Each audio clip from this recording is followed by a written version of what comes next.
What's that sound? It's for amusement only, the EM and Bingo Pinball Podcast. Welcome back to For Amusement Only. This is Nick Baldridge. Tonight I wanted to talk about 1970's Bonus-7 by Bally. Bonus-7 is a follow-on to Super 7, and as such, it includes all the features from Super 7, including advancing odds from 4, 16, and 75 all the way up to 192, 480, and 600. Pick a play to advance either odds and features with the red button, features only with the green button, or odds only with the blue button. Mystic lines to allow you to swap the leftmost two columns with B. The center column moves up and down with A, or the rightmost two columns with C. Doubled or tripled odds in any one color. An extended time tree from before 4th to before 5th to after 5th. Twin numbers, 12 and 17 and 8 and 10, which when you hit one, the other will light automatically. Numbers lit in all four of the star zones award either 300 or 600 replays, and your red letter game in the word bonus and the number 7. Any 3 numbers in the star zones will award it, or any 2.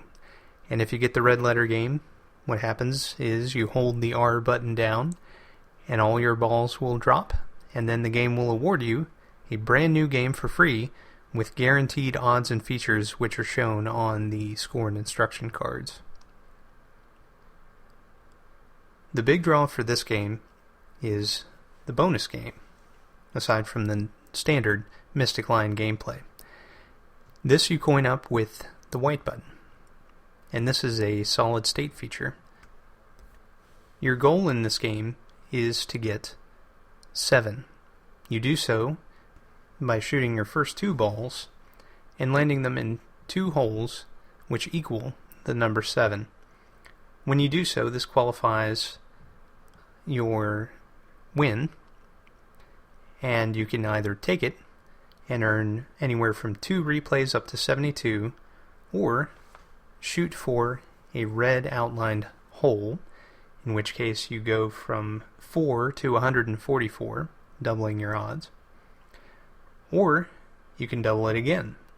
Shoot for a yellow outlined hole, and you can get anywhere from 8 to 288 replays. If you shoot again and land in a red outlined hole, you can get anywhere from 16 to 576 replays. Now, that bonus feature, the Bonus-7 game, is pretty cool, and it sounds really difficult, and so I really want to try it at some point. But aside from that, this game adds another feature. 3 of the numbers on the Backglass are outlined with these little sunbursts. And if you have the feature lit, if you light up the number in all 3 of the sunbursts, then the next game will award you maximum odds for the Bonus-7 game, automatically. In some instances, it'll light only 2 of the sunbursts are needed for the top scores awarded, the top odds for that Bonus-7 game. Now, from what I read, apparently it's fairly easy to get this lit up.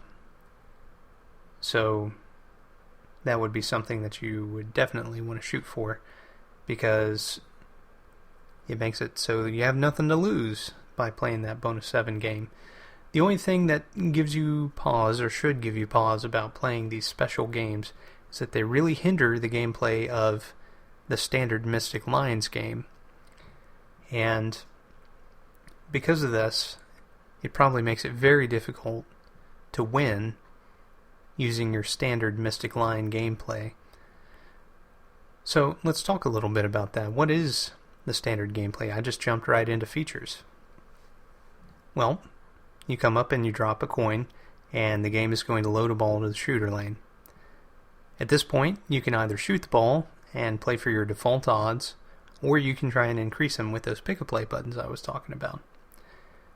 After you shoot 5 balls, if you have 3, 4, or 5 in a section that matches the color of the odds, then you'll win that indicated number of replays. But remember, the insidious evil star zones are back. And they count for nothing unless they are the fifth in that section, or you have one of the star zone features lit that I talked about earlier. So after you shoot your first 5 balls, you can make a decision. Do you want to move on to the next game, or do you want to play for extra balls? If you do, you push the yellow button and then start depositing coins. And eventually, it'll light first, extra, and ball, and it will lift your first extra ball to the playfield. You can get up to 3. So let's talk about artwork.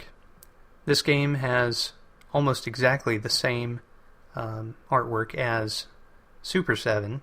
The only difference is that the outline square around the bingo card, instead of having alternating blue lines, has alternating green lines. And then on the cab, instead of brown as a base coat, you have green. And something I didn't mention last night is on the head, there's a stenciled 7. The playfield is brown, and again, instead of the alternating blue color, you get alternating green. The artwork on these games is rather plain, but the gameplay sounds pretty outstanding and difficult. So it's not something that should be dismissed simply because of a lack of really, really beautiful artwork. And there's nothing wrong with this artwork. It's certainly serviceable, but at least for me, I certainly like to have artwork that's a little more inventive. Well, that's all for tonight. Thank you very much for joining me. My name again is Nick Baldridge. You can reach me at foramusementonlypodcast@gmail.com, or you can call me on the Bingos line. That's 724-BINGOS1, 724-246-4671. You can listen to us on iTunes, Stitcher, Pocket Casts via RSS, on Facebook, on Twitter at Bingo Podcast. You can follow me on Instagram, also at Bingo Podcast, or you can listen to us on our website, which is foramusementonly.libsyn.com. Thank you very much for listening, and I'll talk to you next time.